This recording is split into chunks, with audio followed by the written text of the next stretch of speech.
How was it possible that a fully functional Airbus A310 went into a spin and dropped like a rock? Stay tuned to find out the shocking thing that happened when there are more than 4 people in the cockpit.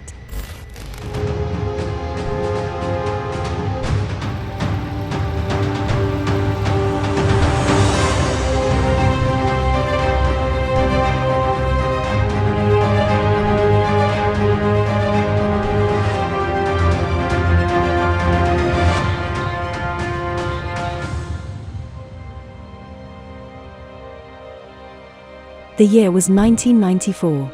March 1994. The flight was scheduled to depart from Russia to Kai Tak International Airport in Hong Kong.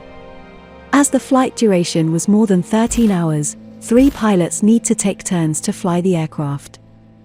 The captain was 40 years old and had 9,700 flight hours. 950 of them were on the A310.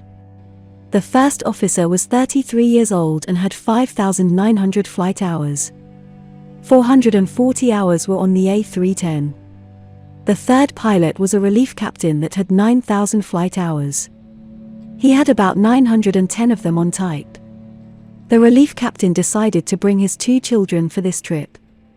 Yona was 13 years old and Eldar, the older one, was 16 years old. It is important to note that the relief pilot has previously flown the Yalovlev Yak-40, Antonov An-12 and Illusion Illinois 76. And so there were a total of 63 passengers on board the plane and 9 cabin crews. At 13:39 UTC, the magnificent aircraft took off from runway 25 right in Moscow. The aircraft started climbing and was cruising normally at 34,000 feet. For the first 4 hours, it was a fairly normal flight.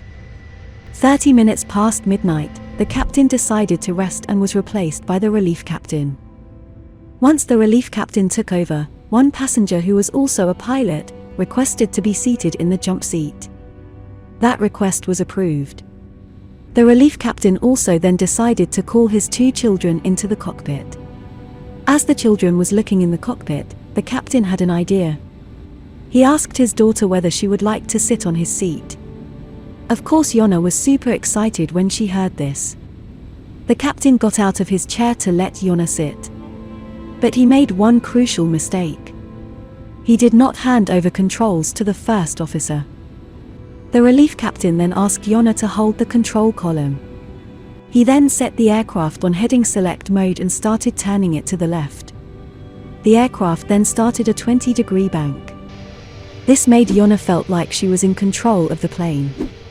The captain then selected a right heading to head back on course. He then selected back the navigation mode. After 7 minutes, Yona makes way for her brother Eldar.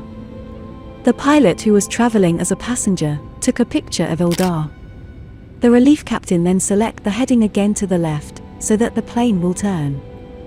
However, this time Eldar put a bit of force on the control column. But this does not disrupt the aircraft flight path. The relief captain then turned the heading bug to the right to re-establish with the flight path. Eldar followed through on the control column, but this time he applied more pressure. One thing about the A310, you can partially disconnect the autopilot when extra force is applied. Because Eldar was turning right forcefully, the autopilot for the lateral channel disconnected while the vertical part is still on autopilot. There was no oral warning when this happened, and the first officer did not notice this too. The aircraft kept on turning right. The relief captain was busy talking to his daughter. When the aircraft was banking about 20 degrees, Eldar speaks up and told them that the aircraft is turning.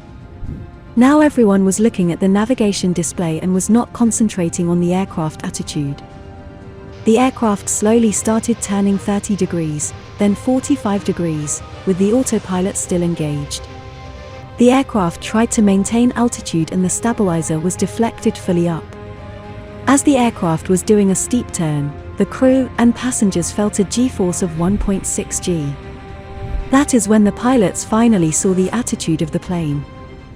Before we continue, do click on the like button and subscribe if you want to see more of these videos.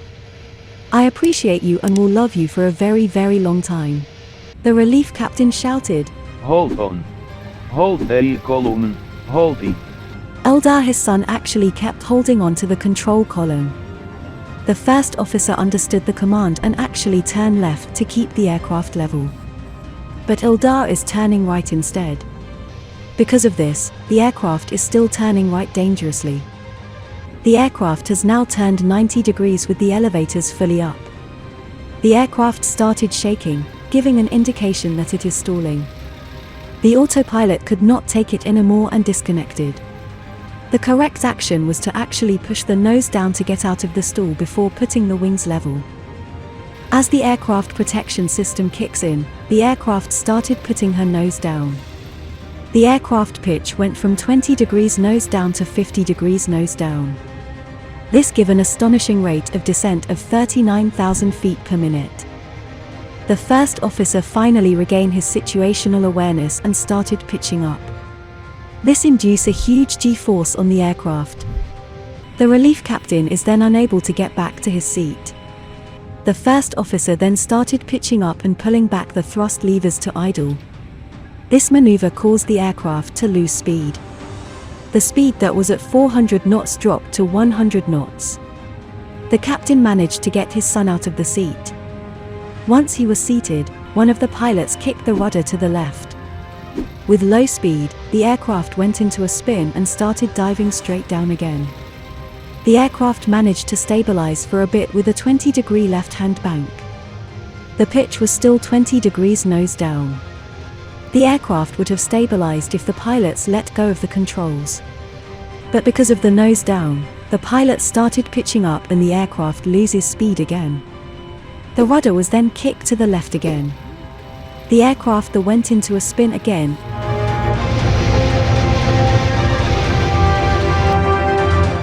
And crashed into a mountain.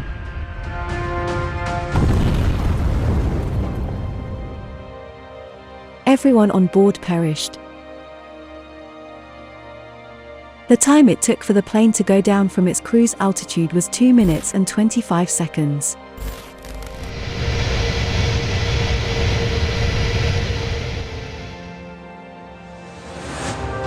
Пошел, да? Слева идет самолет? Неверно, да? Право. Горизонт, нормально, под камерой. Чуть вправо пойдет.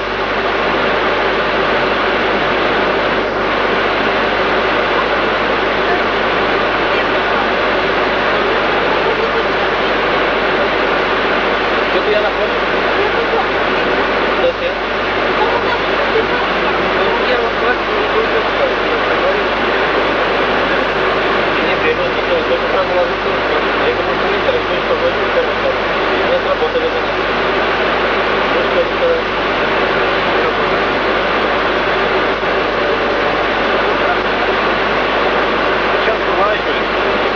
Там поворачивается. Да. А почему он поворачивает, не знаю.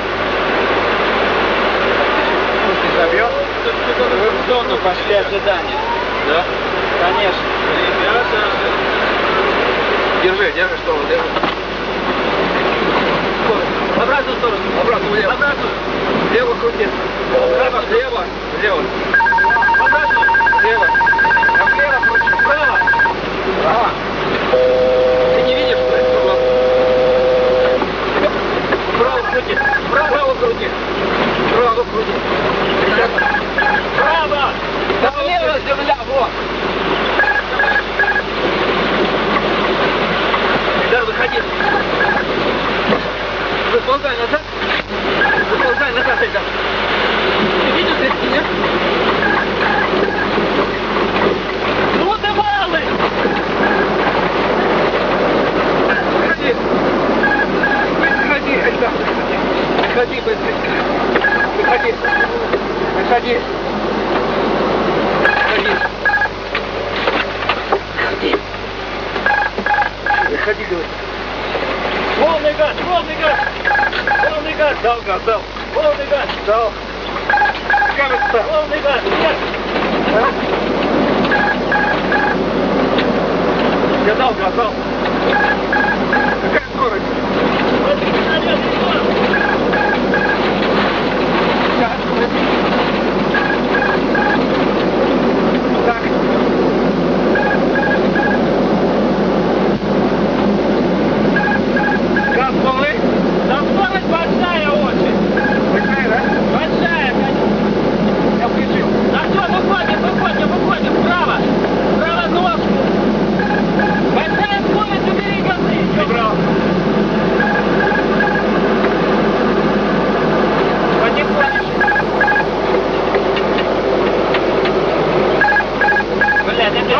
Какие? Скорость добавил. О, сколько сейчас будет? Все нормально. Потихоньку на тебя, потихоньку. Потихоньку плыви.